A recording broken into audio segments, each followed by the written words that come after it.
Assalamualaikum semua. Okey, kembali lagi di channel Hanif. Kepada yang baru menonton channel ini, sila luangkan masa korang untuk subscribe channel ini dan jangan lupa tekan button loceng untuk notification. Dalam video kali ni aku akan tunjukkan macam mana aku dyno motor ni. Kau jangan nak masuk sendiri. Bukan motor ni, tapi motor Lagenda aku. So kita akan tengok berapa dia punya kekuda yang akan dikeluarkan. Tanpa melengahkan masa lagi, jom kita layan dulu footage ni.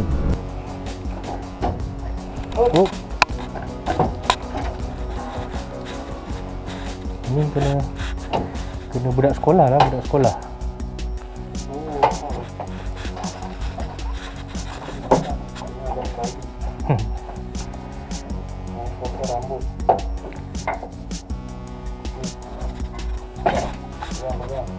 Pegang dia. Okey. 30% lagi.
Okay, so dah settle tadi dyno.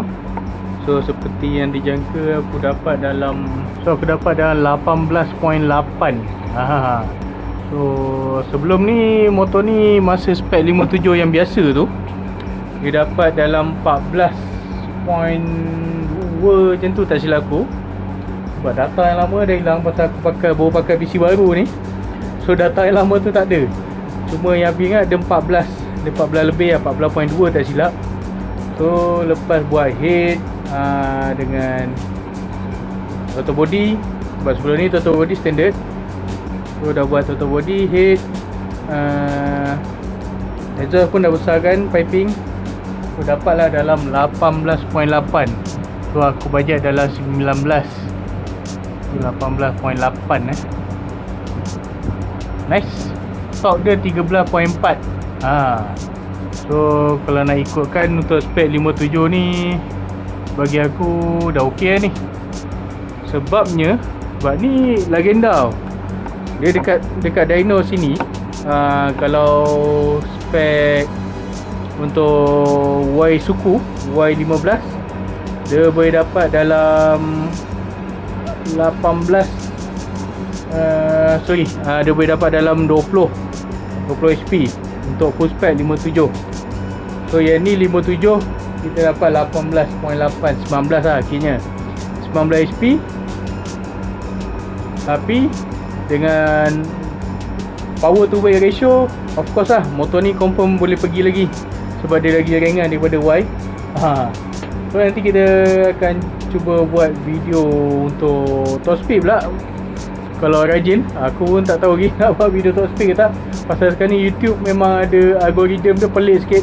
Kalau buat video-video top speed je kena strike. So aku tak tahu lagi. Mungkin aku akan buat agak, tengok macam mana.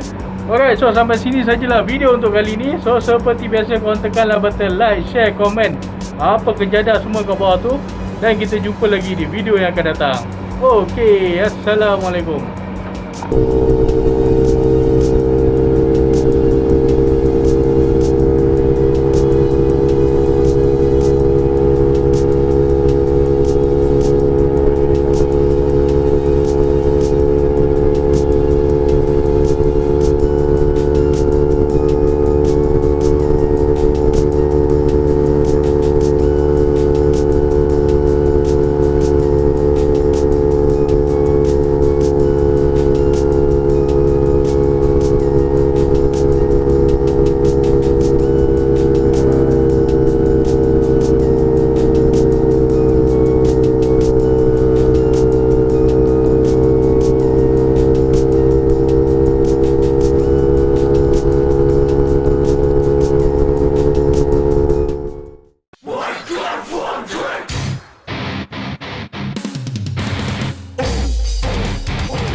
Take your breath.